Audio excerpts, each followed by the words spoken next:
नमस्कार दोस्तों। आज राजस्थान का भूगोल पार्ट सेकंड।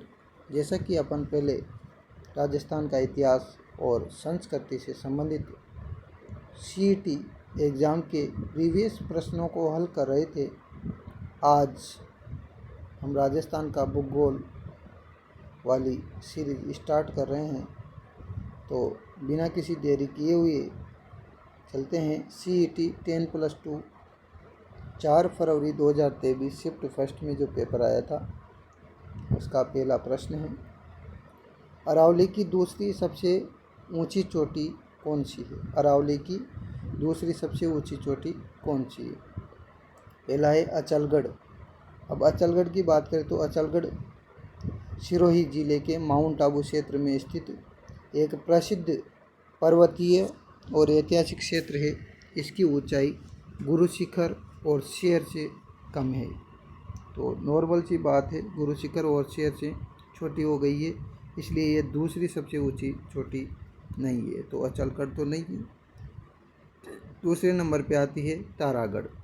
तारागढ़ अजमेर की प्रसिद्ध पहाड़ी है जिस पर तारागढ़ दुर्ग स्थित है। इसकी ऊंचाई अरावली की प्रमुख ऊंची चोटियों की तुलना में काफ़ी कम है। तो शेरगढ़ भी, तारागढ़ भी नहीं हुई। शेरगढ़ जिसको शेर भी कहा जाता है या शेरगढ़ कह दो, सिरोही के माउंट आबू क्षेत्र में स्थित है। इसकी ऊंचाई लगभग 1592 से 1597 मीटर मानी जाती है। शेरगढ़ सिरोही में स्थित है, तो इसकी ऊंचाई जो है 1592 से 1597 मीटर मानी जाती है। गुरु शिखर के बाद यह अरावली पर्वतमाला की दूसरी सबसे ऊंची चोटी है। तो सीधी सी बात है, दूसरी कौन सी हो जाएगी? शेरगढ़। उसके बाद गुरु शिखर माउंट आबू में स्थित सबसे ऊंची चोटी है जिसकी ऊंचाई लगभग 1722 मीटर है और यह अरावली की सर्वोच्च चोटी है। इसलिए प्रश्न में दूसरी पूछे जाने पर यह सही नहीं है, उत्तर हो जाएगा शेरगढ़। तो सीधी सी बात है, अचलगढ़ की जो ऊंचाई है वह सिरोही जिले के माउंट आबू अचलगढ़ की जो ऊंचाई है वह गुरु शिखर से और शेरगढ़ से कम है। तारागढ़ के तो काफ़ी कम है और शेरगढ़ की जो है दूसरे नंबर की सबसे ऊंची चोटी है शेरगढ़, जिसकी ऊंचाई 1592 से 1597 है और गुरु शिखर माउंट आबू में स्थित 1722 मीटर इसकी ऊंचाई है और सर्वोच्च शिखर गुरु शिखर को माना जाता है। अगर अपन बात करें जो है चोटियों की, तो मैं पहले आपको सूचित कर दूं चोटियों के बारे में। अगर अपन बात करें दक्षिण अरावली की, यहाँ पर जो चोटियाँ दे रखी है वह दक्षिण अरावली की चोटियाँ दे रखी है। गुरु शिखर जो सिरोही में स्थित है 1722 या कहीं कहीं आपको 1727 भी देखने को मिलेगा। 1727 ये भी राइट है, ठीक है, और 1722 भी राइट है। शेर सिरोही जैसा कि 1592 से 1597, ठीक है। देलवाड़ा उसके बाद आती है तीसरे नंबर पे देलवाड़ा जो कि वह भी देलवाड़ा जो चोटी है वह भी सिरोही में है। उसकी जो ऊंचाई है वो 1442 कितनी है? 1442 मीटर है। किसकी? देलवाड़ा की आ जाएगा 1442, ठीक है। 1442 देलवाड़ा की है। तो गुरु शिखर सिरोही की 1722 या 1727 है। शेर सिरोही की 1597 है। दूसरी पूछी गई है तो शेर सिरोही हो जाएगी। तीसरी पूछे तो देलवाड़ा सिरोही हो जाएगी 1442 और उसके बाद आती है जरगा। कौन सी चोटी आती है? जरगा। और जरगा कहाँ पर है? उदयपुर की चोटी है जरगा, जो जिसकी ऊंचाई कितनी है? जिसकी ऊंचाई है 1400। जिसकी ऊंचाई की यदि अपन बात करें तो जरगा की जो ऊंचाई है वो कितनी है? जरगा की ऊंचाई है 1431। जरगा की ऊंचाई कितनी है? जरगा की ऊंचाई है 1431 मीटर। यह उदयपुर और राजसमंद का सर्वोच्च शिखर है जरगा उदयपुर। तो अगर न्यू पूछ ले क्वेश्चन, उदयपुर और राजसमंद का सर्वोच्च शिखर कौन सा है, तो उत्तर आ जाएगा जरगा उदयपुर 1431। आजकल जो RSSB और RPSC के द्वारा जो प्रश्न पूछे जा रहे हैं, एक तो मिलान वाले प्रश्न पूछे जा रहे हैं और एक क्रम, इससे इन चोटियों को, जैसे कि उसने दे दिया गुरु शिखर, शेर, देलवाड़ा, जरगा, तो इन चोटियों को अवरोही क्रम में या फिर आरोही क्रम में लिखिए। तो जब आपको इनके लंबाई पता होगी, इनकी ऊंचाई पता होगी, ऊंचाई पता होने के बाद ही आप इनको क्रम से जमा पाओगे। तो इस प्रकार से आपको ध्यान रखना पड़ेगा। तो गुरु शिखर सिरोही 1722 मीटर ऊंची है। शेर सिरोही दूसरी सबसे बड़ी चोटी है, 1597 है। और देलवाड़ा सिरोही 1442 मीटर है। और जरगा उदयपुर 1431 मीटर है, जो उदयपुर राजसमंद का सर्वोच्च शिखर है। अगर उसकी बात करें तो अचलगढ़ सिरोही, अचलगढ़ जो सिरोही है उसकी अगर ऊंचाई की बात करें तो अचलगढ़ सिरोही की ऊंचाई जो है कितनी है, 1380। अचलगढ़ सिरोही की ऊंचाई कितनी है, 1380 अचलगढ़ सिरोही की ऊंचाई है। और उसके बाद आ जाती है कौन सी चोटी, कुंभलगढ़। कौन सी आ जाती है, कुंभलगढ़। कुंभलगढ़ कहाँ पर है, राजसमंद में, जिसकी ऊंचाई कितनी है, जिसकी ऊंचाई है 1224। ये आराम से याद रह जाएगा, 1 12 12 2 12 24। तो 1224 किसकी है, कुंभलगढ़ की। और अचलगढ़ की कितनी है, अचलगढ़ की हो जाएगी 1380। अचलगढ़ की कितनी है, 1380। और जरगा उदयपुर की कितनी है, 1431। देलवाड़ा सिरोही की कितनी है, 1442। ठीक है। उसके बाद आ जाता है ऋषिकेश। ऋषिकेश की जो है, और उससे ऋषिकेश की कितनी है, ऋषिकेश सिरोही। ऋषिकेश भी कहाँ पर है, सिरोही की। और ऋषिकेश सिरोही की जो ऊंचाई है वो कितनी है, 1017। ऋषिकेश सिरोही की ऊंचाई कितनी है, 1017। ऋषिकेश सिरोही की ऊंचाई कितनी है, 1017। ठीक है। उसके बाद यदि बात करें अपन जो है कमलनाथ, कमलनाथ कहाँ पर है, उदयपुर में है। तो कमलनाथ उदयपुर की ऊंचाई कितनी है, 1001। कमलनाथ पीछे आ रहा है नाथ, तो कमलनाथ कैसे पहचानोगे, 1001 कमलनाथ। 1001 क्या है, कमलनाथ। कमलनाथ कितने हैं, 1001। ठीक है। ऋषिकेश हो जाएगा 1017।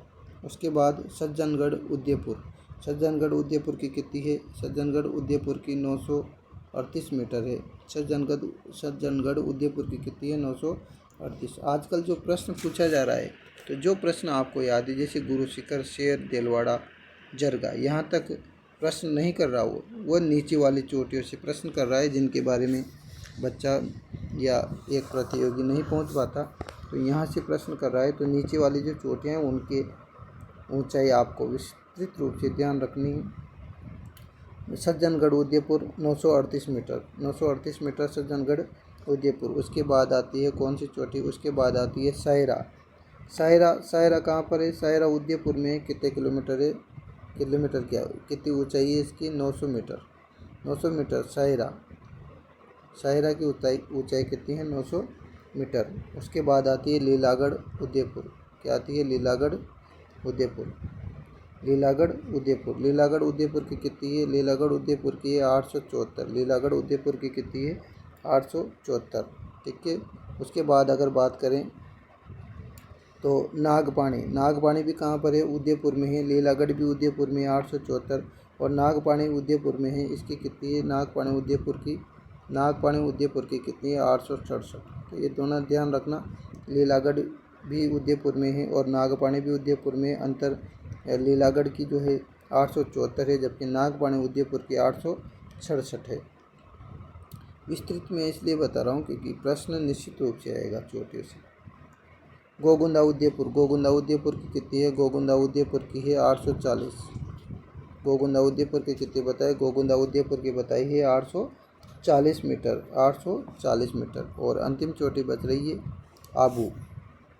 ठीक है, आबू पर्वतमाला जो कि सिरोही में है, और आबू पर्वतमाला की जो ऊंचाई है वो कितनी है, 1295। ध्यान रखें, 1295 किसकी ऊंचाई है, आबू पर्वतमाला की। तो राजस्थान में अरावली की सर्वाधिक ऊंची चोटियाँ कहाँ पर है, सिरोही जिले में। ध्यान रखिए, राजस्थान में अगर बात करें तो सर्वाधिक जो अरावली की सबसे ज़्यादा चोटियाँ हैं वो कहाँ पर मौजूद है, वो सबसे ज़्यादा जो चोटियाँ हैं वो सिरोही में स्थित है। ये भी ध्यान रखें, सिरोही में सबसे ज़्यादा चोटियाँ हैं राजस्थान। ठीक है, आगे बढ़ें। विस्तृत में इसलिए बता रहा हूँ क्योंकि प्रश्न निश्चित रूप से आना है, क्योंकि बहुत से प्रतियोगियों को चाहिए कि डायरेक्ट आंसर मिल जाए, लेकिन आजकल डायरेक्ट आंसर से जो है कोई फ़ायदा नहीं है। विस्तृत ज़रूर होना चाहिए, तब जाके अगर कंसेप्ट क्लियर है तो वह जो है आने वाले जो ट्रेंड है उसका सामना कर सकता है। तो राजस्थान में अरावली की सर्वाधिक ऊंची चोटियाँ सिरोही जिले में है, जबकि राजस्थान में अरावली की सर्वाधिक चोटियाँ उदयपुर में हैं।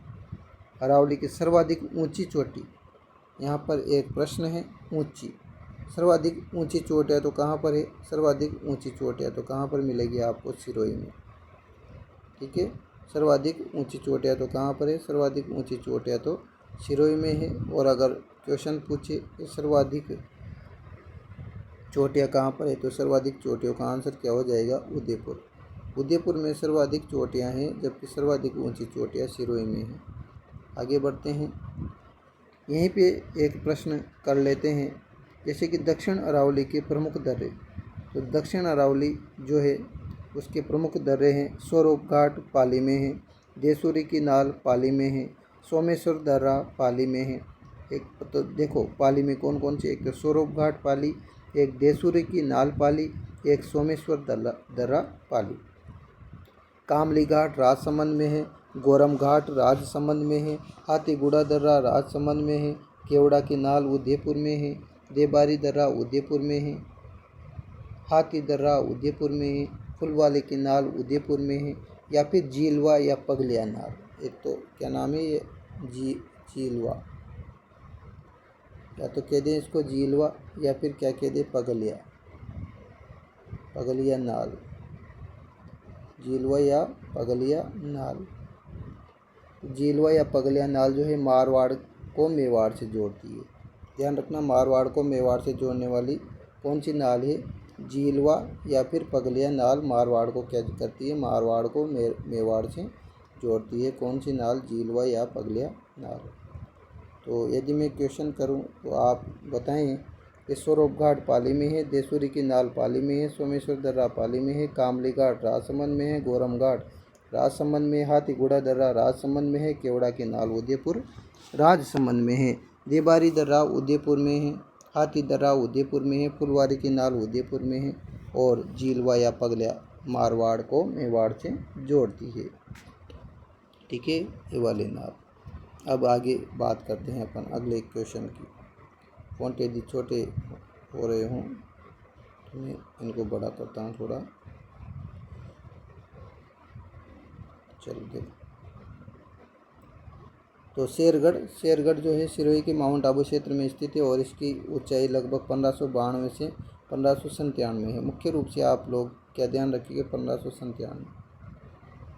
ठीक है, आगे देखो,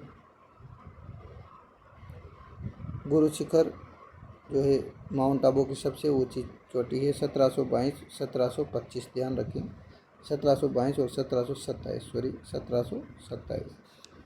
उसके बाद बात करें, इसलिए उत्तर क्या हो जाएगा, शेरगढ़। गुरु शिखर प्रथम है और शेरगढ़ द्वितीय है। अचलगढ़ क्या है, इसके बाद अचलगढ़ कितने पे, अचल हो रही है, अचल का मतलब रुक रही है, तो कितने पे रुकेगी अचलगढ़, तो अचलगढ़ रुक जाएगी 1380 पे। कितने पे, 1380। अचलगढ़ की ऊंचाई कितनी है, अचलगढ़ की ऊंचाई है 1380, 1380 पे रुक गई है अचलगढ़। आगे देखें, मालपुरा करौली मैदान भाग है कौन से बेसिन का, मालपुरा करौली जो मैदान जो भाग है वो कौन से बेसिन का है। तो अगर बात करें मैदानी प्रदेशों की, तो मालपुरा जो है टोंक में है, तो देखो माही बेसिन। माही बेसिन दक्षिणी राजस्थान में मुख्यतः बांसवाड़ा, डूंगरपुर आदि क्षेत्रों से संबंधित है। मालपुरा करौली मैदान का हिस्सा नहीं है। मालपुरा करौली पूछ रही है।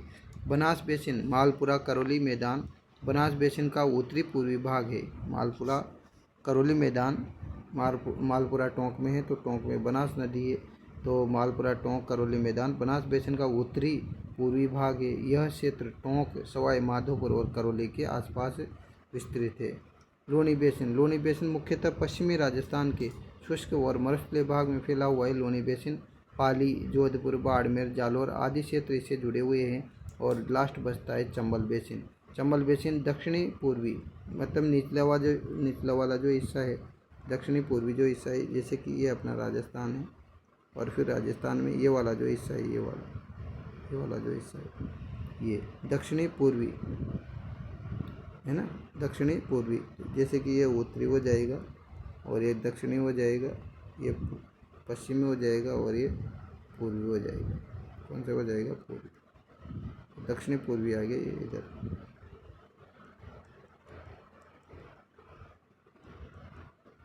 तो चंबल बेसिन दक्षिणी पूर्वी राजस्थान में महत्वपूर्ण है, लेकिन मालपुरा करौली मैदान को भौतिक प्रदेश की दृष्टि से बनास बेसिन में रखा जाता है। सही उत्तर क्या हो जाएगा? बनास बेसिन। सही उत्तर हो जाएगा बनास बेसिन। ये आप पूरा क्वेश्चन देख सकते हैं, ये पूरा मालपुरा करौली के मैदान, तो उत्तर हो जाएगा बनास बेसिन, मालपुरा करौली मैदान बनास बेसिन का उत्तरी पूर्वी भाग है। टोंक, सवाई माधोपुर, करौली के आसपास विस्तृत है। उसके बाद यदि अपन बात करें क्वेश्चन नंबर 3, और इससे पहले अगर बात करें बनास चंबल बेसिन, पूर्वी जो मैदान प्रदेश है उसका वर्गीकरण 3 भागों में किया गया है। चंबल बेसिन। चंबल बेसिन की सबसे प्रमुख भौगोलिक विशेषता क्या है? बीहड़। ध्यान रखना, चंबल बेसिन की भौगोलिक विशेषता है बीहड़। बीहड़ क्या होते हैं? ये प्रश्न आ भी सकता है। यदि मैं इन प्रश्नों के स्पष्टीकरण व्याख्या कर रहा हूँ तो निश्चित रूप से प्रश्न आने हैं और आपको वहाँ पर देखने को मिलेंगे। ठीक है। बीहड़। बीहड़ क्या होता है? बीहड़ जो है चंबल नदी के द्वारा अवनालिका अपर्दन से, कौन सी अपर्दन से? अवनालिका अपर्दन से निर्मित उत्खात जो स्थलाकृति होती है, निर्मित जो उत्खात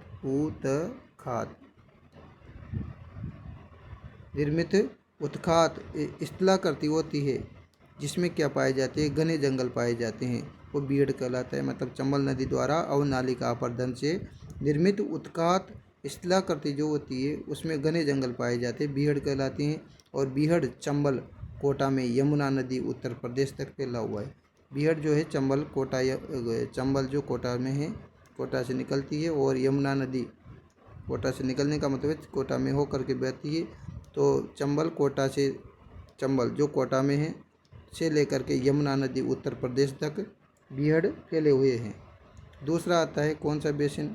पूर्वी वाला बनास बाणगंगा बेसिन। दूसरा वाला है बनास बाणगंगा बेसिन। इसमें कौन कौन से आते हैं? देखो, इसमें 4 मैदानी प्रदेश आते हैं। पहला आता है रोही का मैदान। बनास बाणगंगा में आता है रोही का मैदान। जयपुर से भरतपुर के मध्य बाणगंगा और यमुना नदियों के मध्य, जयपुर से भरतपुर के मध्य बाणगंगा तथा यमुना नदियों के मध्य स्थित मैदानी प्रदेश, जिसे रोही या दोआब प्रदेश के नाम से जाना जाता है। या तो रोही कह सकते हैं या फिर दोआब प्रदेश कह सकते हैं, या तो आप क्या कहो, रोही या फिर दोआब प्रदेश। दोआब क्यों कहते हैं? क्योंकि एक तो कौन कौन सी नदियां हैं? बाणगंगा और यमुना नदियों के मध्य स्थित मैदानी प्रदेश, जिसे रोही दोआब प्रदेश के नाम से जाना जाता है। दूसरा मालपुरा करौली मैदान, जो कि क्वेश्चन में था। मालपुरा टोंक से करौली के मध्य बनास और बाणगंगा नदियों के मध्य स्थित दोआब प्रदेश को मालपुरा करौली का मैदान कहते हैं। खेराड़ प्रदेश कहाँ पर है? खेराड़ प्रदेश है जहाजपुरा भीलवाड़ा में खेराड़ प्रदेश है। तो जहाजपुरा भीलवाड़ा से टोंक के मध्य जो बनास नदी द्वारा निर्मित मैदान है वो खेराड़ प्रदेश मैदान है। पीडमांट का मैदान क्या है? देवगढ़ राजसमंद। कहाँ से? पीडमांट का जो मैदान है देवगढ़ राजसमंद से लेकर के भीलवाड़ा के मध्य बनास नदी द्वारा निर्मित अवशिष्ट पहाड़ी युक्त मैदान क्या है? पीडमांट का मैदान। तो बनास बाणगंगा बेसिन में रोही का मैदान है, मालपुरा करौली मैदान है, और खेराड़ प्रदेश का मैदान है, और पीडमांड का मैदान है। देवगढ़ राजसमंद से लेकर के भीलवाड़ा के मध्य बनास नदी द्वारा निर्मित अवशिष्ट पहाड़ी युक्त मैदान है, क्या है, पीडमांड का मैदान है। उसके बाद तीसरा वाला आता है बेसिन, कौन सा, माही बेसिन। माही बेसिन जो है माही नदी के आसपास वाला माही बेसिन कहलाता है, और इसमें 56 का मैदान है। 56 का मैदान जो प्रतापगढ़ से कहाँ तक, बांसवाड़ा के मध्य माही नदी के किनारे स्थित 56 गांवों का या नदी नालों का समूह क्या कहलाता है, 56 का मैदान कहलाता है। कांठल का मैदान प्रतापगढ़ में स्थित माही नदी का जो तटवर्ती मैदान है, माही नदी के पास में जो तट है, तट वाला जो मैदान है उसको कांठल का मैदान कहा जाता है। तटवर्ती मैदान को कांठल का मैदान कहा जाता है। वागड़ प्रदेश डूंगरपुर और बांसवाड़ा के मध्य स्थित माही नदी द्वारा निर्मित विखंडित जो पहाड़ी होती है, डूंगरपुर और बांसवाड़ा के मध्य माही नदी के द्वारा जो निर्मित टूटी हुई जो पहाड़ी क्षेत्र है उसको वागड़ प्रदेश कहा जाता है। और माही बेसिन को प्राचीन काल में पुष्प प्रदेश के नाम से भी जाना जाता था। कौन से प्रदेश के नाम से, पुष्प प्रदेश के नाम से कौन से बेसिन को जाना जाता था, माही बेसिन को जो है पुष्प प्रदेश के नाम से भी जाना जाता था। पुष्प प्रदेश के नाम से भी माही बेसिन को जाना जाता था। आगे चलते हैं। तो पूर्वी मैदानी प्रदेश का वर्गीकरण हो चुका है। एक तो चंबल बेसिन आ गया, एक बनास बाणगंगा बेसिन आ गया, एक माही बेसिन आ गया। माही बेसिन में आ जाएगा 56 का मैदान, कांठल का मैदान और वागड़ प्रदेश।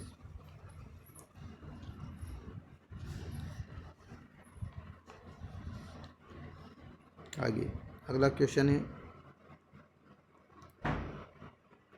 राजस्थान में निम्नलिखित जलवायु प्रदेशों में से सबसे कम वार्षिक वर्षा कौन सा प्राप्त करता है। सबसे कम वार्षिक वर्षा कौन सा प्राप्त करता है।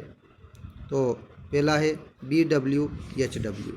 यह BWHW उष्ण मरुस्थलीय जलवायु को दर्शाता है। पश्चिमी राजस्थान में अत्यंत कम वर्षा अगर होती है, ऊंचा तापमान रहता है और मरुस्थलीय जो परिस्थितियाँ होती है वह इसकी विशेषता है BWHW की। यहाँ पर कैसे पहचानोगे, BW, यहाँ पे जो W आ रहा है वो W से ध्यान रखना। AW जो है, AW क्या है, देखो AW क्या है, AW यह उष्ण कटिबंधीय सवाना या उष्ण कटिबंधीय आर्द्र शुष्क प्रकार की जलवायु को दर्शाता है। उष्ण कटिबंधीय सवाना या फिर आर्द्र शुष्क प्रकार की जलवायु को दर्शाता है ये, ठीक है। इसमें BWHW की तुलना में वर्षा अधिक होती है। मतलब जो BWHW जो दे रखा है इसकी तुलना में क्या होती है, वर्षा अधिक होती है। इसकी तुलना में जो है इसमें वर्षा अधिक होती है, किसमें, AW में, ठीक है।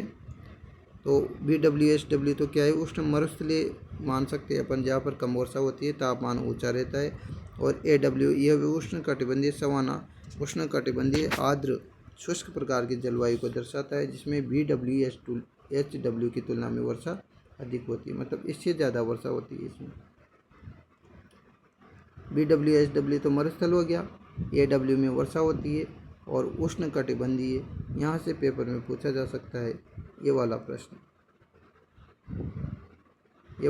पूछा जा सकता है, सवाना जो वनस्पति वह कौन से भाग में मिलती है। तो उत्तर हो जाएगा AW भाग में। AW का मतलब क्या होता है भाई, तो उत्तर दें, AW का मतलब क्या होता है। AW का मतलब होता है उष्ण कटिबंधीय आर्द्र जलवायु प्रदेश, जिसमें कौन कौन से जिले आ सकते हैं, डूंगरपुर, बांसवाड़ा, प्रतापगढ़, झालावाड़, चित्तौड़गढ़, कोटा, बारा। ये दक्षिणी भाग वाले जो जिले हैं वह AW में आते हैं। और इसमें कौन सी वनस्पति पाई जाती है, सवाना प्रकार की वनस्पति पाई जाती है। यदि इसकी औसत वार्षिक वर्षा की बात करें तो AW में लगभग 80 से 100 सेंटीमीटर तक की क्या होती है, बरसात होती है। 80 से 100 सेंटीमीटर तक की इसमें क्या होती है, बरसात होती है। और अगर बात करें BWHW की, यदि अपन बात करें तो इसमें जो है वर्षा बहुत कम होने के कारण वाष्पीकरण अधिक होता है, मरुस्थलीय जलवायु पाई जाती है। और ये क्षेत्र कौन कौन से होते हैं, जैसलमेर हो सकता है, बीकानेर हो सकता है, हनुमानगढ़ हो सकता है, श्री गंगानगर हो सकता है, जोधपुर और चूरू का कुछ भाग हो सकता है। मतलब श्रीगंगानगर, हनुमानगढ़ भी BWSW में आएंगे। ठीक है। उसके बाद अगर वार्षिक वर्षा की बात करें तो वार्षिक वर्षा कितनी होती है? वार्षिक वर्षा 10 से 20 सेंटीमीटर पाई जाती है। इसमें BWSW में वार्षिक वर्षा 10 से 20 सेंटीमीटर पाई जाती है। ठीक है। और अगर बात करें यहाँ पर मरुद्भिद, जीरोफाइट्स वनस्पति और कंटीली झाड़ियाँ पाई जाती है। ठीक है, आगे बढ़ते हैं। तो ये हो जाएगा BWHW। आगे देखो BSHW। अब BSHW हिंदी में यदि बात करें तो इसका मतलब क्या होएगा? अर्ध शुष्क। क्या होएगा? अर्ध शुष्क, या फिर क्या कह सकते हैं इसको कह सकते हैं अपन अर्ध शुष्क जलवायु प्रदेश। जहाँ पर कौन सी प्रकार की वनस्पति पाई जाती है? स्टेपी प्रकार की वनस्पति पाई जाती है। यदि आपसे पूछ ले सवाना प्रकार की वनस्पति, तो सवाना प्रकार की जो वनस्पति है वह उष्णकटिबंधीय यानी कि AW में पाई जाती है। और BSHW में कौन सी प्रकार की पाई जाती है? स्टेपी प्रकार की वनस्पति पाई जाती है। यहाँ पर वर्षा मरुस्थलीय जलवायु की तुलना में अधिक होता है। जो मरुस्थल होता है वो मरुस्थल की तुलना में तो स्टेपी BSHW में ज़्यादा होएगा। ठीक है। उसके बाद बात करें CWG। CWG की यदि अपन बात करें तो CWG में क्या है? देखो CWG यहाँ अपेक्षाकृत अधिक मानसूनी प्रभाव वाली जलवायु को दर्शाता है। इसमें BWSW की तुलना में वर्षा काफ़ी अधिक होती है। कुल मिला के BWSW वाला तो मरुस्थलीय इलाका है, तो वहाँ पर तो लगभग 10 से 20 सेंटीमीटर बरसात होती है। और अगर CWG की बात करें तो CWG में कितने प्रकार की वर्षा होती है? कितनी वर्षा होती है? मतलब CWG में लगभग 60 से 80 सेंटीमीटर तक वर्षा होती है। 60 से 80 सेंटीमीटर तक इसमें बरसात होती है। अगर बात करें CWG में तो CWG में जो है अलवर, भरतपुर, धौलपुर, दौसा, करौली, टोंक, बूंदी, भीलवाड़ा, राजसमंद, अजमेर, जयपुर, चित्तौड़गढ़, कोटा, बारा। एक तो हाड़ अति प्रसिद्ध कोटा, बारा, बूंदी और कोटा, बारा, बूंदी है ना, ये सब आ जाते हैं। भीलवाड़ा, राजसमंद, अलवर, भरतपुर, धौलपुर, दौसा, करौली, टोंक, ये सभी भाग आ जाते हैं जहाँ पर 60 से 80 सेंटीमीटर तक बरसात होती है। और यहाँ पर जो है इस जलवायु में जो है शुष्क मानसूनी वन पाए जाते हैं। शुष्क मानसूनी वन पाए जाते हैं। ठीक है। और BWSW की बात करें तो वाष्पीकरण ज़्यादा होएगा, 10 से 20 सेंटीमीटर बरसात होएगी, जीरोफाइट वनस्पति पाई जाएगी। BSHW की यदि अपन बात करें तो BSHW की यदि बात करें तो BSHW में जालौर, बाड़मेर, सिरोही, पाली, नागौर, जोधपुर, चूरू, सीकर, झुंझुनू ये BSHW में आ जाएंगे। 20 से 40 सेंटीमीटर BSHW में कितनी पाई जाती है? यहाँ पर पाई जाती है 20 से 40 सेंटीमीटर बरसात पाई जाती है। जबकि 10 से 20 किस में पाई जाती है? 10 से 20 BWHW में पाई जाती है। यदि अपन मैप के आधार पर देखें तो मैं आपको सूटेबल हो तो मैप के आधार पर थोड़ा सा बता सकता हूँ। ये अपना राजस्थान का मैप है। ठीक है। अब इस राजस्थान के मैप में जो ये वाला जो हिस्सा है, यहाँ से ये वाला जो हिस्सा है ये क्या कहलाता है? ये वाला कहलाता है BWHW। ये हिस्सा कहलाता है BWHW, ये हिस्सा कहलाता है। जिसमें कौन कौन से ज़िले आ जाते हैं? जिसमें आ जाते हैं जैसलमेर, बीकानेर, हनुमानगढ़, श्रीगंगानगर, जोधपुर और चूरू का कुछ भाग आ जाता है। ठीक है। उसके बाद बात करें ये यहाँ से लेकर के ये वाला भाग, तो यहाँ से लेकर के ये वाला भाग आता है कौन सा? BSHW। ये BSHW आ जाता है ये वाला भाग। और इस वाले भाग की बात करें BSHW की तो इसमें आ जाते हैं जालौर आ जाता है, ये यहाँ से उठता है, ये जालौर आ जाता है, बाड़मेर आ जाता है, सिरोही आ जाता है, पाली आता है, नागौर आता है, जोधपुर आता है, चूरू आता है, सीकर आता है, झुंझुनू आता है। ठीक है। और उसके बाद यदि बात करें तो ये यहाँ से ये वाला पार्ट, तो ये वाला जो पार्ट है ये वाला पार्ट AW कहलाता है। ये वाला पार्ट AW कहलाता है। इसमें कौन कौन से ज़िले आ जाएंगे AW में? कोटा, बारा, चित्तौड़गढ़, झालावाड़, डूंगरपुर, बांसवाड़ा, प्रतापगढ़, ये वाले ज़िले आ जाएंगे। ठीक है, जहाँ पर 80 से 100 सेंटीमीटर इस वाले भाग में जो है 80 से 100 सेंटीमीटर बरसात होती है। और फिर जो बचा कुचा ये वाला भाग है, ये वाला जो भाग है, इसको क्या कहेंगे, इस वाले भाग को अपन कह देंगे, क्या कह देंगे, इस वाले को कह देंगे अपन CWG इस वाले भाग को कह देंगे। और यहाँ पर जो बरसात होएगी वो कितनी होएगी, 60 से 80 सेंटीमीटर, 60 से 80 सेंटीमीटर यहाँ पर होएगी और 80 से 100 सेंटीमीटर यहाँ पर होएगी। ठीक है, और अगर बात करें 20 से यहाँ पर इसमें 20 से 40 सेंटीमीटर यहाँ पर होएगी और 10 से 20 सेंटीमीटर यहाँ पर होएगी, यहाँ पर ये वाला हिस्सा, मरुस्थली वाला हिस्सा। ठीक है, आगे बढ़ते हैं। नेक्स्ट भूगोल चैप्टर है, इस वजह से आपको लॉन्ग, क्योंकि स्टार्टिंग यदि वीडियो आपने विस्तार से देख लिए तो बाद वाले वीडियो आप बहुत ही आसानी और सरल तरीके से कर सकते हो।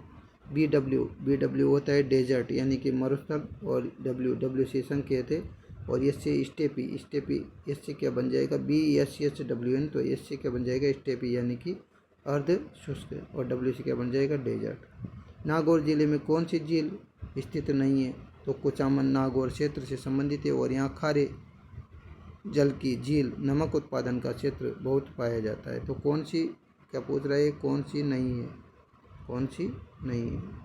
तो कुचामन सिटी नागौर में है, तो बिल्कुल ये तो है। उसके बाद देखो, तो यह खारे पानी की झील है कुचामन जो है खारे पानी की झील और नमक का उत्पादन क्षेत्र पाया जाता है।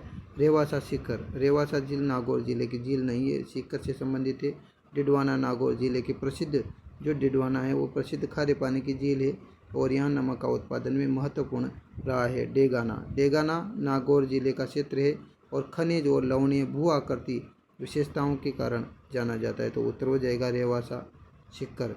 बीकानेर जिले से प्रवाहित होने वाली नदी का नाम बताओ। घग्गर नदी मुख्यतः हनुमानगढ़ और श्रीगंगानगर क्षेत्र में दिखाई देती है और इसे बीकानेर के प्रमुख नदी नहीं माना जाता। ठीक है, और दूसरे ऑप्शन में कोई नदी नहीं। बीकानेर पश्चिमी राजस्थान के मरुस्थलीय क्षेत्र में स्थित है, यहाँ पर कोई प्रमुख बारहमासी नदी प्रवाहित नहीं होती, इसलिए यही सही विकल्प है। तो उत्तर क्या है, बीकानेर जिले में प्रवाहित होने वाली नदी का नाम बताओ। तो बीकानेर में तो कोई नदी नहीं बहती बारहमासी। कांटली नदी शिखर झुंझुनू क्षेत्र से संबंधित है, बीकानेर की नदी नहीं है। और मंथा नदी बीकानेर की प्रमुख नदी नहीं है, सही उत्तर हो जाएगा, कोई नदी नहीं बहती बीकानेर में। राजस्थान के किस जिले से होकर कर्क रेखा गुजरती है, तो बांसवाड़ा, बिल्कुल कर्क रेखा राजस्थान के दक्षिण भाग में बांसवाड़ा जिले से गुजरती है, इसलिए यही सही उत्तर होगा। कहाँ से निकलती है कर्क रेखा जो है बांसवाड़ा जिले से गुजरती है। ठीक है, उत्तर यही हो जाएगा। झालावाड़ दक्षिणी पूर्वी राजस्थान में स्थित है लेकिन कर्क रेखा नहीं गुजरती।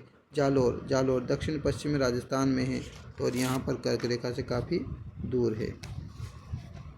उसके बाद यदि बात करें अपन सिरोही में माउंट आबू और गुरु शिखर स्थित है लेकिन कर्क रेखा यहाँ से नहीं गुजरती। तो कर्क रेखा कहाँ से गुजरती है, कर्क रेखा बांसवाड़ा क्षेत्र से गुजरती है। कहाँ से गुजरती है, बांसवाड़ा से जो है कर्क रेखा गुजरती है। अगला प्रश्न है थार मरुस्थल में डांड के नाम से कौन सा स्थान जाना जाता है। डांड के नाम से कौन सा स्थान जाना जाता है थार के मरुस्थल में, तो उत्तर हो जाएगा। देखो कौन कौन सा डांड के नाम से जाना जाता है। चंद्राकार बालुका स्तूप में गर्त, चंद्राकार बालुका स्तूप में गर्त यानी गड्ढे। मरुस्थलीय क्षेत्र में बालुका स्तूपों के बीच बनने वाले निम्न जो निम्न भाग है उनमें वर्षा का पानी क्या हो जाता है, इकट्ठा हो सकता है। ऐसे निम्न भागों को स्थानीय रूप से डांड या रन कहा जाता है। तो सीधी सी बात है, यहाँ पर इसका विस्तार आ गया। थार मरुस्थल में डांड किसके नाम से जाना जाता है, तो जो निम्न भाग होते हैं उन निम्न भागों में क्या हो जाता है, पानी, वर्षा का जो पानी होता है वो इकट्ठा हो जाता है और उन्हीं को क्या कहा जाता है, डांड या रन कहा जाता है। और इस विकल्प को परीक्षा की व्याख्या में सही माना गया है और ये बिल्कुल सही विकल्प है। आगे देखो, उत्तल बेसिन उत्तल आकृति ऊपर की ओर उभरी रहती है, ऐसे उभरी रहती है। उत्तल जो आकृति होती है वो ऊपर की ओर ऐसे उभरी रहती है, तो उत्तल आकृति ऊपर की ओर उभरी होती है, जबकि डांड मूल मूलतः क्या है, निम्न भूमि या गर्त से संबंधित है। निम्न भूमि ये इस प्रकार से होती है, निम्न भूमि या गर्त से संबंधित है कौन सा, डांड क्षेत्र, और उत्तल ऊपर की और इस तरफ से होती है। ठीक है, उत्खात। अगला आता है, अगला है उत्स्रोत। उत्स्रोत का संबंध भूजल के दबाव से निकलने वाले जल से है। यह डांड की भौगोलिक संकल्पना नहीं है। और मरुस्थल में कौन सी झीलें पाई जाती है, इंपॉर्टेंट प्रश्न है। पलाया झीलें। कौन सी झीलें, पलाया झीलें। अब देखो पलाया झीलें क्या है।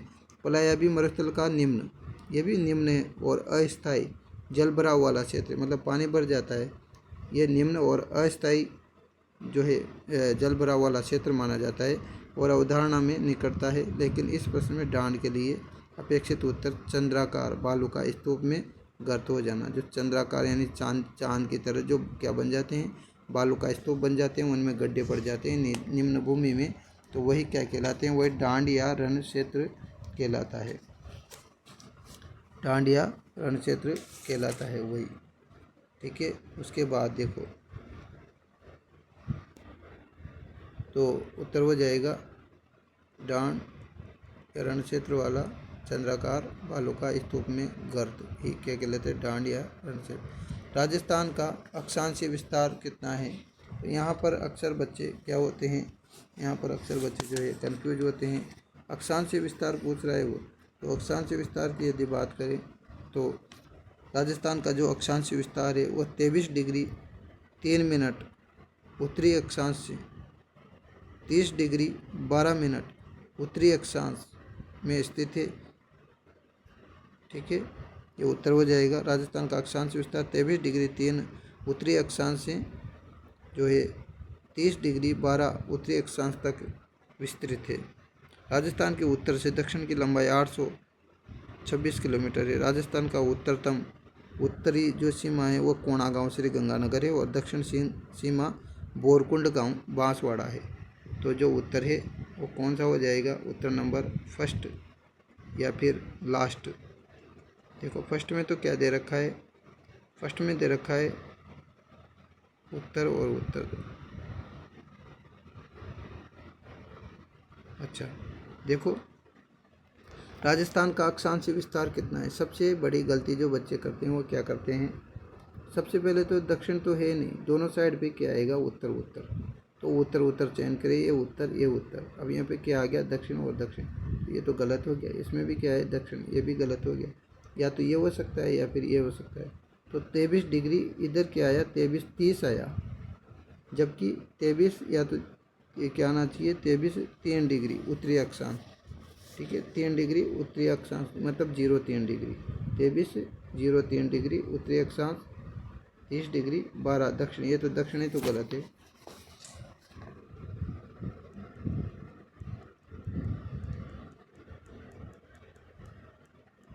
ठीक है, आगे देखें, ये वाला बिल्कुल राइट है। यहाँ पर क्या बताया गया है, 23 डिग्री 30 मिनट से 30 डिग्री दक्षिण, ये तो गलत है। दोनों अक्षांश दक्षिणी गोलार्ध के हैं, जबकि राजस्थान उत्तरी गोलार्ध में है। राजस्थान कहाँ पर है, उत्तरी गोलार्ध में। तो दोनों तरफ ही क्या आएगा, उत्तर, इधर भी क्या आएगा, उत्तर। तो 23 डिग्री 03 मिनट और 23 डिग्री 12 उत्तरी अक्षांश में स्थित है। तो ये वाला आंसर राइट हो जाएगा, डी वाला आंसर बिल्कुल राइट है। आगे देखो राजस्थान कौन कौन से में है। राजस्थान उत्तर हो जाएगा, उत्तरी राजस्थान हो जाएगा उत्तर। 23:03 उत्तरी अक्षांश से 23 डिग्री 12 मिनट उत्तरी अक्षांश तक। तो राजस्थान का परीक्षा आधारित अक्षांश विस्तार 23 डिग्री 03 से 30 डिग्री 12 उत्तरी अक्षांश माना जाता है। हालांकि आपको प्रश्न जो नए बच्चे हैं उनको टफ लगेंगे, लेकिन जो मैं प्रश्नों की जो स्पष्टीकरण जो व्याख्या कर रहा हूँ, आपको इसी प्रकार के प्रश्न वहाँ पर देखने को मिलेंगे। निम्नलिखित में से कौन सी आग्नेय चट्टानें जालौर में पाई जाती है। तो उत्तर हो जाएगा अपना कौन सा, एक तो सेकंड और एक थर्ड। एक तो पाई जाती है ग्रेनाइट और एक रायोलाइट। एक तो ग्रेनाइट पाई जाती है और एक रायोलाइट पाई जाती है। एक तो सेकंड और एक थर्ड। ये दोनों जो चट्टानें हैं वो कहाँ पर पाई जाती है, जालौर में पाई जाती है। एक तो ग्रेनाइट और एक रायोलाइट। ग्रेनाइट और रायोलाइट जालोर क्षेत्र के प्रमुख आग्नेय चट्टानों से संबंधित मानी जाती है, इसलिए यही संयोजन सही है, ग्रेनाइट और रायोलाइट। ठीक है, ग्रेनाइट और रायोलाइट चट्टानें आग्नेय चट्टानें हैं जो जालोर क्षेत्र में पाई जाती है। अभी मैं बात कर रहा था आपसे 56 के मैदान की। अभी मैंने बात की थी 56 का मैदान या 56 गाँवों का समूह कहाँ पर और किसके बीच में स्थित है। बांसवाड़ा डूंगरपुर की बात करें तो बांसवाड़ा डूंगरपुर दक्षिणी राजस्थान का महत्वपूर्ण क्षेत्र है, लेकिन 56 का मैदान सही विकल्प में नहीं बताया गया है। चित्तौड़ और प्रतापगढ़ दक्षिणी पूर्वी राजस्थान में स्थित है। प्रतापगढ़ और बांसवाड़ा के बीच की बात करें तो यही उत्तर था, प्रतापगढ़ और बांसवाड़ा के बीच में जो 56 का जो मैदान है तो दक्षिणी राजस्थान में प्रतापगढ़ और बांसवाड़ा क्षेत्र से संबंधित है। इसका नाम क्षेत्र में अनेक गांवों या तो अनेक गांवों का समूह या स्थानीय भौगोलिक इकाइयों से जुड़े 56 नामकरण से माना जाता है। 56 गांवों का समूह 56 का मैदान कहलाता है, जो प्रतापगढ़ और बांसवाड़ा के बीच स्थित है।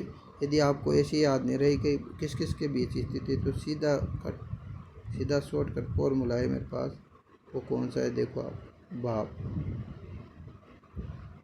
कौन सा फॉर्मूला है, भाप। ठीक है, बा से बांसवाड़ा और प से प्रतापगढ़, तो प से प्रतापगढ़, बा से बांसवाड़ा, इनके बीच कौन सा है, 56 का मैदान। आगे देखिए, बांसवाड़ा और कुशलगढ़ बांसवाड़ा जिले में स्थित है, लेकिन 56 के मैदान की पूर्ण भौगोलिक स्थिति नहीं बताता।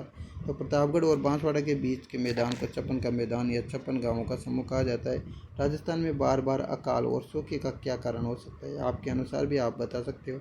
जल का अविवेकपूर्ण उपयोग, जल का गलत उपयोग जल संकट को बढ़ाता है, लेकिन राजस्थान में प्राकृतिक सूखे और अकाल की मूल भौगोलिक समस्या नहीं है। हाँ, ये जरूरी जल संकट को बढ़ाएगा जल का अविवेक प्रयोग। भूमि कटाव से मृदा की गुणवत्ता प्रभावित होती है और कृषि की उत्पादकता घट सकती है, लेकिन यह सूखे का मुख्य कारण नहीं है। अनियमित वर्षा, तो अकाल पड़ने का क्या कारण है, राजस्थान में वर्षा कम पड़ती है या फिर असमान पड़ती है या फिर अत्यधिक पड़ती है, या तो कम पड़ेगी या असमान पड़ेगी या फिर अत्यधिक ही पड़ेगी, जो अनिश्चित होएगी भाई, जाने कितनी दिन तक पड़ेगी। मानसून की अनिश्चितता, उत्तर यहीं पे मिल जाएगा आपको। मानसून की अनिश्चितता के कारण कुछ वर्षों में सामान्य से बहुत कम बरसात होती है, जिससे सूखे और अकाल की क्या हो जाती है, समस्या उत्पन्न हो जाती है। तब मानसून की अनिश्चितता की वजह से कुछ वर्षों में सामान्य से भी कम बरसात होती है, जिससे सूखा और अकाल पड़ने जैसी स्थिति हो जाती है। कॉमन सा प्रश्न है और ऐसे भी हल हो सकता है। वैसे ही देखो, वनों की कटाई, वनों की कमी पर्यावरण से असंतुलन और मृदा के क्षरण को बढ़ा सकती है, लेकिन राजस्थान में बार बार प्राकृतिक सूखे का प्रमुख कारण अनियमित वर्षा है, तो अनियमित वर्षा आ जाएगी। CET 10+2 जो 4 फरवरी 2023 में शिफ्ट फर्स्ट में जो प्रश्न पूछा गया था, निम्न में से कौन सा कारक राजस्थान की जलवायु को निर्धारित करने के लिए उत्तरदायी नहीं है। कौन से कारक की वजह से राजस्थान की जलवायु जो है निर्धारित होने के लिए उत्तरदायी नहीं। समुद्र से दूरी बिल्कुल है, राजस्थान समुद्र से काफ़ी दूर है। समुद्र से दूरी बढ़ने पर समुद्री प्रभाव कम हो जाता है और महाद्वीपीय जो प्रभाव है वो अधिक हो जाता है। सीधी सी बात है भाई, राजस्थान कहाँ है, समुद्र से काफ़ी दूर है, और समुद्र से क्या बढ़ाएगा, वो दूरी बढ़ाएगा, तो समुद्र का जो प्रभाव है वो कम हो जाएगा और महाद्वीपीय जो प्रभाव है वो अधिक हो जाएगा। इससे राजस्थान की शुष्कता और तापांतर प्रभावित होते हैं। बिल्कुल सही कथन है। प्रचलित पवनें, राजस्थान की जलवायु पर मानसूनी पवनों का बहुत अत्यधिक प्रभाव होता है। पवनों की दिशा और नमी वर्षा के वितरण को क्या करती है, प्रभावित करती है। वर्षा का समान वितरण, राजस्थान में वर्षा समान रूप से वितरित नहीं है। बिल्कुल सही बात है। पश्चिमी भाग में बहुत कम बरसात होती है, जबकि दक्षिणी पूर्वी या फिर दक्षिणी भाग में अपेक्षा करते अधिक बरसात होती है। इसलिए वर्षा का समान वितरण राजस्थान की वास्तविक जलवायु की विशेषता नहीं है। सही बात है, वर्षा का समान वितरण थोड़ी होता है, असमान वितरण होता है। ठीक है, क्योंकि पश्चिम भाग में तो बहुत कम होती है और दक्षिणी भाग में अपेक्षा करते अधिक होती है। इसलिए वर्षा का समान वितरण नहीं होने की वजह से राजस्थान की वास्तविक जलवायु की विशेषता नहीं है। और आपसे प्रश्न क्या पूछा गया है, कौन सी जलवायु निर्धारित करने के लिए उत्तरदायी नहीं है, ये पूछा है, उत्तरदायी नहीं है। तो उत्तर हो जाएगा वर्षा का समान वितरण थोड़ी है, तो ये गलत है। तापमान भी इसको प्रभावित करता है। तापमान जलवायु का प्रमुख तत्व है। राजस्थान में ग्रीष्म ऋतु में अत्यधिक गर्मी तथा कुछ क्षेत्रों में सर्दियों में कम तापमान पाया जाता है। सर्दियों में तो कम होएगा और कुछ क्षेत्रों में गर्मी में अधिक तापमान होएगा। तो तापमान भी इसका कारण है, प्रचलित पवनें भी कारण है, समुद्र से दूरी भी जो है इसका कारण है। अगर यहाँ पे वर्षा का असमान वितरण होता तो ये भी इसका कारण हो जाता। राजस्थान में गोंद के लिए अच्छा स्रोत कौन सा है, तो गोंद के लिए जो है अच्छा स्रोत क्या हो जाएगा, सालर का वृक्ष। देखो धोकड़ा कहाँ पाया जाता है, धोकड़ा शुष्क और अर्ध शुष्क क्षेत्रों में पाया जाता है, पाए जाने वाला उपयोगी वृक्ष होता है। लेकिन प्रश्न में गोंद का अच्छा स्रोत पूछा है।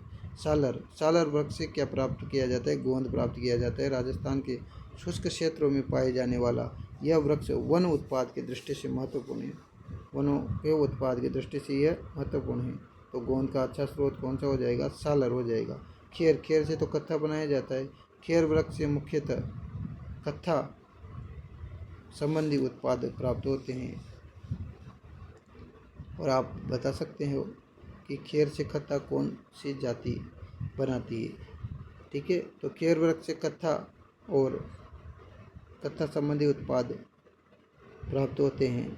अगला आता है सागवान मुख्यतः अपनी उत्तम इमारती लकड़ी के लिए प्रसिद्ध है।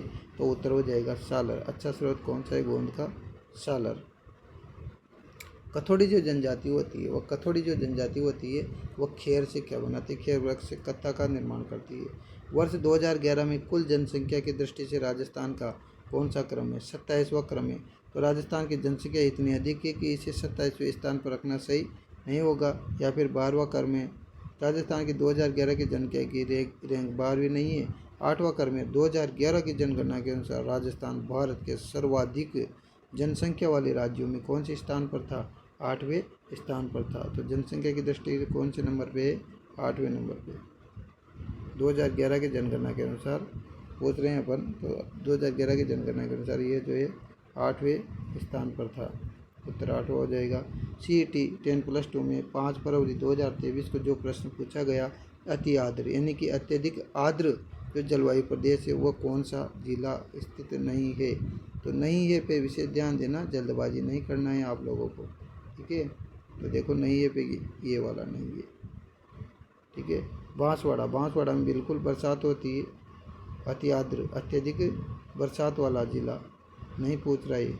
दक्षिण राजस्थान में स्थित बांसवाड़ा में अपेक्षाकृत अधिक बरसात होती है। यहाँ मानसूनी प्रभाव मजबूत होता है। बारह दक्षिणी पूर्वी राजस्थान में स्थित है। राजस्थान की अपेक्षाकृत अधिक वर्षा वाले क्षेत्रों में बारह जिला भी आता है। आगे बढ़ते हैं। अगला ऑप्शन है सिरोही। बिल्कुल, सिरोही में भी अरावली तथा माउंट आबू क्षेत्र के कारण वर्षा की मात्रा राजस्थान के कई पश्चिम जिलों से अधिक होती है। और बचा अब उत्तरी चित्तौड़ को दिए गए जलवायु वर्गीकरण में अति आर्द्र प्रदेश में नहीं रखा गया है। चित्तौड़ में भी होती है, लेकिन उत्तरी जो चित्तौड़ है, उत्तरी जो ऊपर का जो भाग है उसमें दक्षिणी भाग में सबसे ज़्यादा होती है। तो उत्तरी चित्तौड़गढ़ अनुपयुक्त उत्तर है यहाँ पर, इस वजह से हो जाएगा उत्तरी चित्तौड़गढ़। ठीक है, आगे बढ़ते हैं। राजस्थान का राज्य कितना भाग मरुस्थलीय है। यदि अपन बात करें राजस्थान का कितना भाग मरुस्थलीय है, तो उत्तर क्या हो जाएगा, 2/3। 2/3 भाग जो है मरुस्थलीय है राजस्थान का। ठीक है,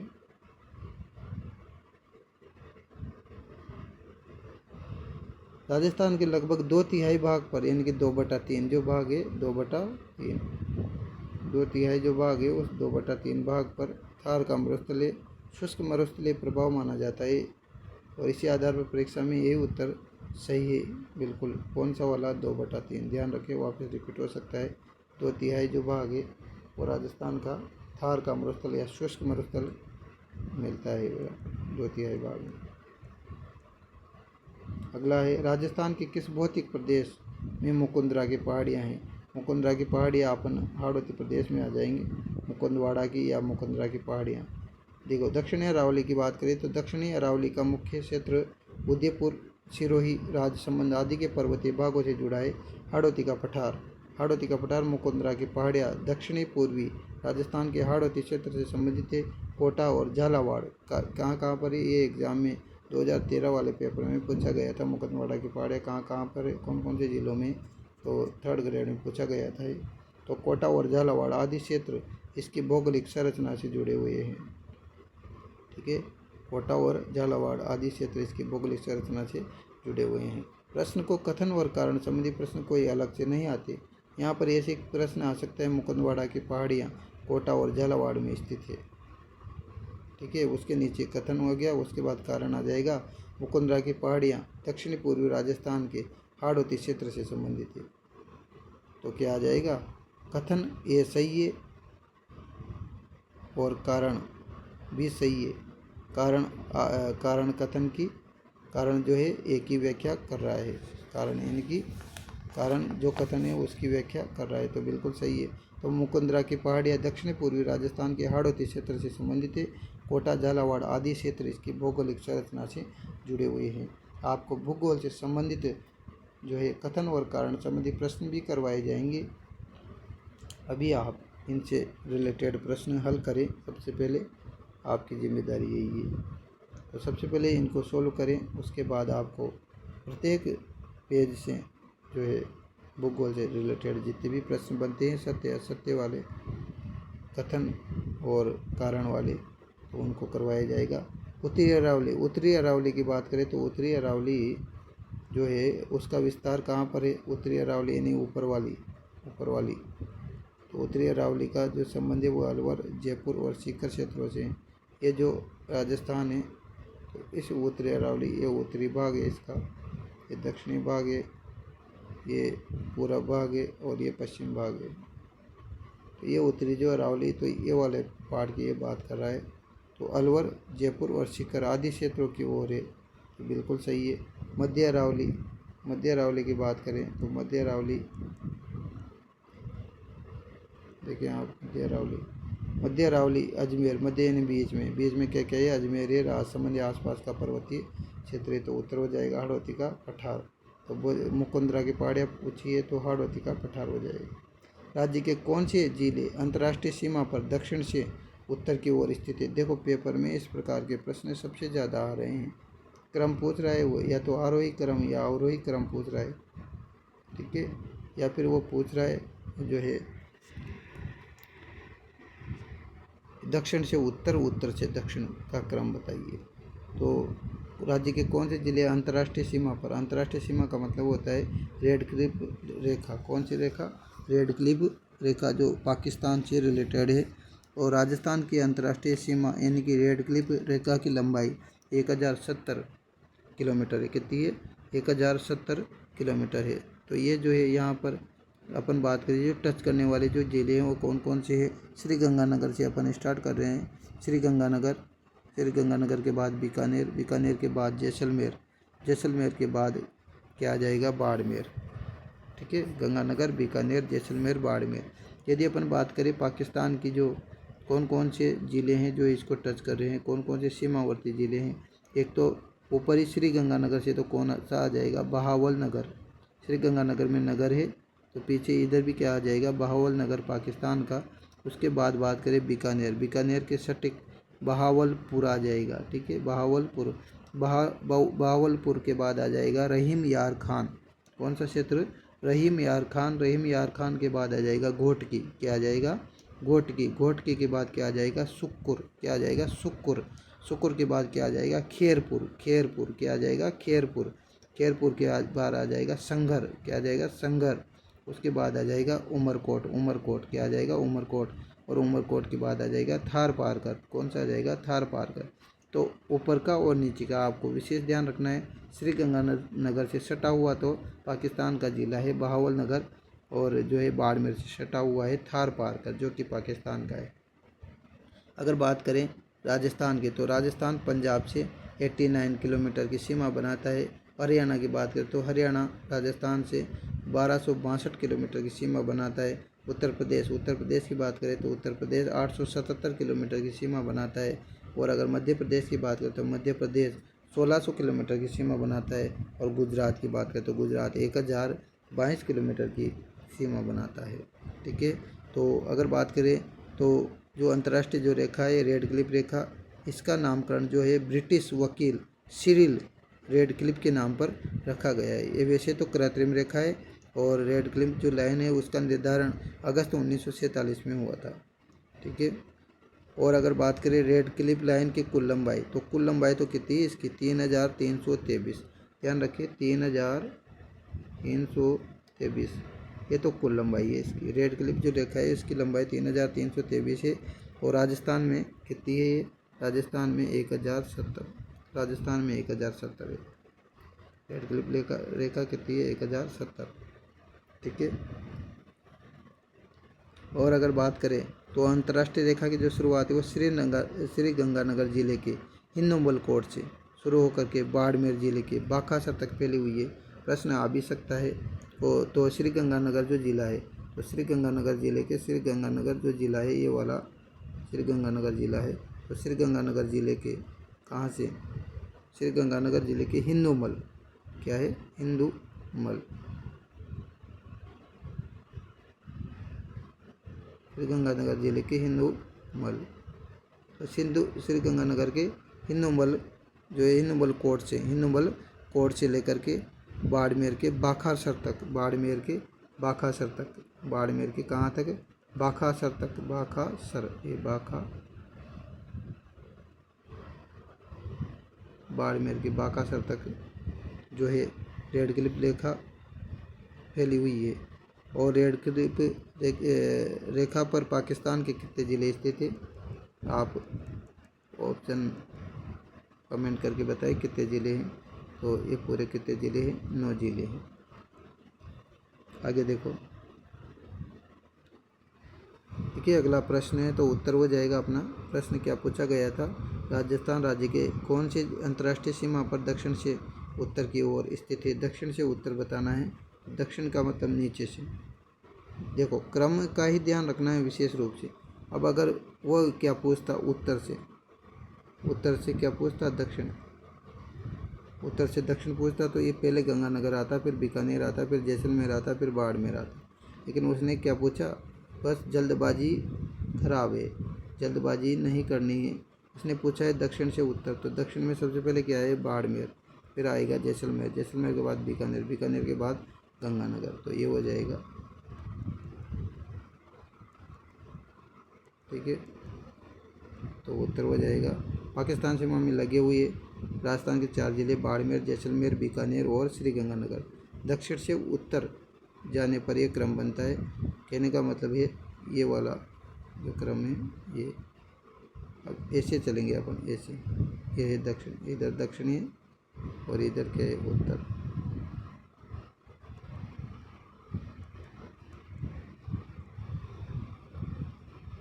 देखो थॉर्नवेट के वर्गीकरण के अनुसार जैसलमेर की जलवायु को कौन सा कोड दर्शाता है? थॉर्नवेट के वर्गीकरण के अनुसार जैसलमेर की जो जलवायु है, जैसलमेर की कह सकते हैं अपन, जैसलमेर की जलवायु कहते हैं जैसलमेर यानी कि पश्चिमी इलाका। तो पश्चिमी इलाके की जो जलवायु है उसको बताना है, थॉर्नवेट के अनुसार बताना है। पश्चिमी इलाके की जो जलवायु है उसको बताना है। तो जैसलमेर की जो जलवायु DAW, एक तो होती है DAW का मतलब होता है उष्ण कटिबंधीय आर्द्र शुष्क जलवायु। ठीक है। एक होती है DBW का मतलब होता है अर्ध शुष्क मिश्रित जलवायु। DAW की मैं बात कर लूँ तो DAW का मतलब होता है उष्ण कटिबंधीय आर्द्र शुष्क जलवायु प्रदेश। मतलब ये ग्रीष्मकालीन तापमान यहाँ पर क्या होता है? उच्च होता है।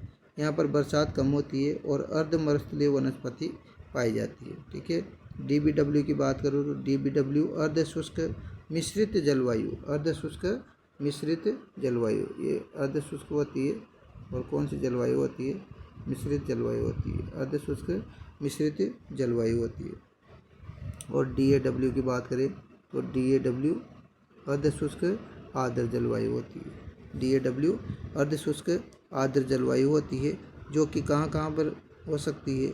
जो अपन कह सकते हैं DAW आर्द्र शुष्क जलवायु होती है, जो कि अपन जो है अधिकांश जो भाग है वो तो जोधपुर और बाड़मेर का है। उसके बाद बीकानेर आ जाओ, चूरू आ जाओ, झुंझुनू आ जाओ, सिरोही है, जालौर है, पाली है, अजमेर है, उत्तरी चित्तौड़गढ़ है, बूंदी है, सवाई माधोपुर है, टोंक है, भीलवाड़ा है, भरतपुर है, जयपुर है, अलवर है, कोटा है, बारा है। तो ये भाग जो है उदयपुर का कुछ भाग इसके अंतर्गत आता है। 50 से 80 सेंटीमीटर यहाँ पर जो बरसात होती है वो कितनी होती है? 50 से 80 सेंटीमीटर यहाँ पर बरसात होती है। और बात करें DBW की, तो DBW अर्ध शुष्क मिश्रित जलवायु प्रदेश है। तो इस प्रदेश के भागों में शीत ऋतु छोटी होती है, सर्दी की जो ऋतु है छोटी होती है, लेकिन गर्मी की ऋतु लंबी और वर्षा वाली होती है। यहाँ पर कटीली झाड़ियाँ मिल सकती है और अर्धमरुस्थलीय वनस्पति पाई जाती है। अपन बात कर सकते हैं किस किस की, श्री गंगानगर हो सकता है, हनुमानगढ़ हो सकता है, चूरू झुंझुनू हो सकता है। ठीक है। बरसात की बात करें तो DBW की बात करें तो बरसात की बात करें तो बरसात कितनी होती है यहाँ पर? इसकी बरसात की बात करें तो बरसात 15 से 20 सेंटीमीटर यहाँ पर बरसात होती है। ठीक है, ये DBW था। इसके पश्चात बात करते हैं अपन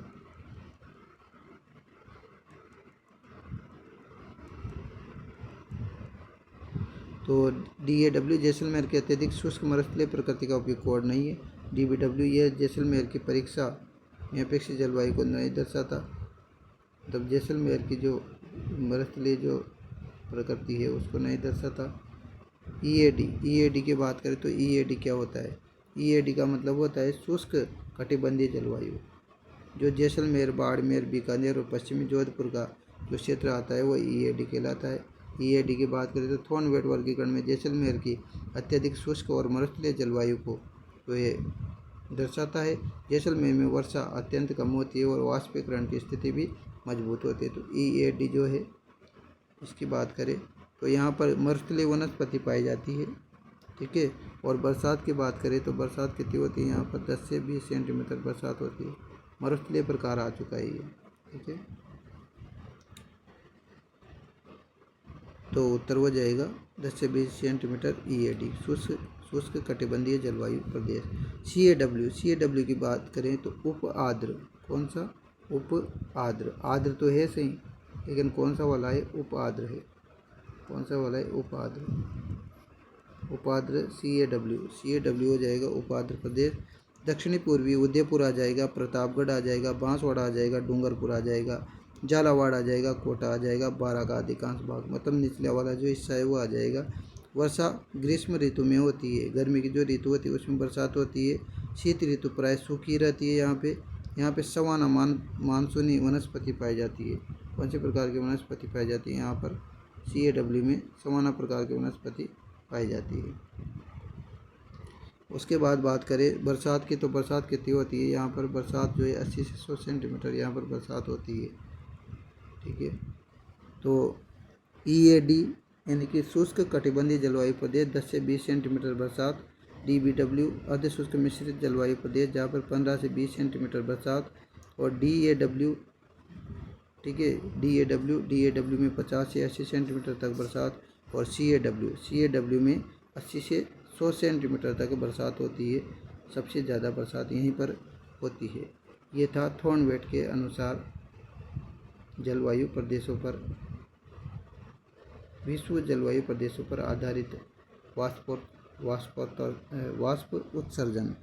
तो राजस्थान जलवायु प्रदेश का जो आधार है वो वनस्पति है। कौन कौन सा है जलवायु प्रदेशों का आधार? वनस्पति, वाष्पीकरण, वर्षा का और तापमान। ठीक है, तो अगला करने जा रहे हैं अपन, राजस्थान का कौन सा जिला अति आर्द्र जलवायु प्रदेश का भाग है? अति आर्द्र, तो जयपुर की जलवायु राजस्थान के पश्चिमी मरुस्थलीय क्षेत्रों की तुलना में बेहतर वर्षा वाली है, बिल्कुल, लेकिन इसे विकल्प हो गए, अति आर्द्र नहीं माना जाता। नीचे वाली जो प्रदेश है बिल्कुल राजस्थान में उनको माना जाएगा अति आर्द्र। अत्यधिक बरसात जहाँ होती है, बीकानेर पश्चिमी मरुस्थलीय तो शुष्क है, अजमेर अर्ध शुष्क में आएगा क्योंकि बीच में है, और कोटा को जरूर माना जा सकता है। कोटा दक्षिणी पूर्वी राजस्थान में स्थित है। ये मानसूनी वर्षा अपेक्षाकृत अधिक होती है। आर्द्रता पश्चिमी राजस्थान से काफ़ी अधिक होती है। और राष्ट्रीय वन नीति के अनुसार मैदानी क्षेत्र में कितने प्रतिशत तक वनों के अंतर्गत होना चाहिए? तो उत्तर हो जाएगा अपने जो है 33% तक। तो राष्ट्रीय वन नीति में मैदानी क्षेत्रों में लगभग 1/3 अर्थात 33% क्षेत्र वन आवरण होना चाहिए। प्रश्न वापस पूछा जा सकता है कितना होना चाहिए वन आवरण? 33%। 33% का मतलब क्या होता है? 1/3। 33% का मतलब क्या है? 1/3। ऊँट अनुसंधान केंद्र कहाँ है? जोड़बीड़, बीकानेर। ठीक है, राष्ट्रीय ऊँट अनुसंधान केंद्र बीकानेर में स्थित है।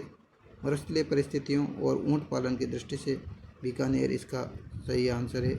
जालौर, जालौर में पशुपालन और कृषि दोनों महत्वपूर्ण है। श्रीगंगानगर सिंचाई और कृषि के लिए प्रसिद्ध है। बाड़मेर, ऊँट का पालन महत्वपूर्ण है। ठीक है, ऊँट अनुसंधान केंद्र बीकानेर। गोडावण कहाँ पाया जाता है? राष्ट्रीय मरु उद्यान सोकलिया, अजमेर। ठीक है, गोडावण राष्ट्रीय मरु उद्यान जैसलमेर, सोकलिया, अजमेर। तो गोडावण अर्थात ग्रेट इंडियन बस्टर्ड, गोडावण का वास्तविक नाम क्या है? Great Indian bustard. Great Indian bustard जो है गोडावण का नाम है। राजस्थान के मरुस्थलीय पारिस्थितिक तंत्र का महत्वपूर्ण पक्षी है ग्रेट इंडियन बस्टर्ड, गोडावण। इसको सोन चिड़िया भी कहा जाता है। इसका प्रमुख संरक्षण केंद्र राष्ट्रीय मरु उद्यान और राष्ट्रीय मरु उद्यान जैसलमेर, बाड़मेर और सोकलिया, अजमेर में भी है ना। राष्ट्रीय मरु उद्यान जैसलमेर, बाड़मेर। ठीक है, आगे सज्जनगढ़। सज्जनगढ़ उदयपुर क्षेत्र में स्थित है और यहाँ पर विभिन्न वन्य जीव और पक्षी मिलते हैं, लेकिन गोडावण का प्रमुख आवास नहीं है। रणथंभौर, रणथंभौर मुख्यतः बाघ और वन्य जीव संरक्षण के लिए प्रसिद्ध है। इसका पारिस्थितिकी तंत्र गोडावण के प्रमुख मरुस्थलीय आवास से अलग है। रणथंभौर का केवलादेव घना पक्षी अभ्यारण्य जो है राष्ट्रीय उद्यान है, जो भरतपुर में स्थित है। प्रसिद्ध आर्द्रभूमि और पक्षी अभ्यारण्य है। यहाँ पर अनेक प्रवासी पक्षी आते हैं, लेकिन गोडावण का प्रमुख आवास नहीं है। इसके पश्चात आगे आने वाले प्रश्न को अगले पार्ट में देखेंगे। वीडियो देखने के लिए आपका धन्यवाद। कथन और कारण संबंधी प्रश्न भी मेरे द्वारा बनाए गए हैं। उन प्रश्नों को भी आप जो है नए पैटर्न और नए ट्रेंड के अनुसार उन प्रश्नों को देख सकते हैं, जो बिल्कुल सटीक और ऑथेंटिक बुक से बनाए गए हैं, और वह आपको अगली परीक्षा में आने वाले ट्रेंड से बचाएंगे। तो उनसे आप अभ्यास ज़रूर करें और उन वीडियो को, मेरे पिछले वीडियो को ज़रूर देखें। वीडियो देखने के लिए आपका बहुत बहुत धन्यवाद। चैनल को लाइक करें, सब्सक्राइब करें। Thank you.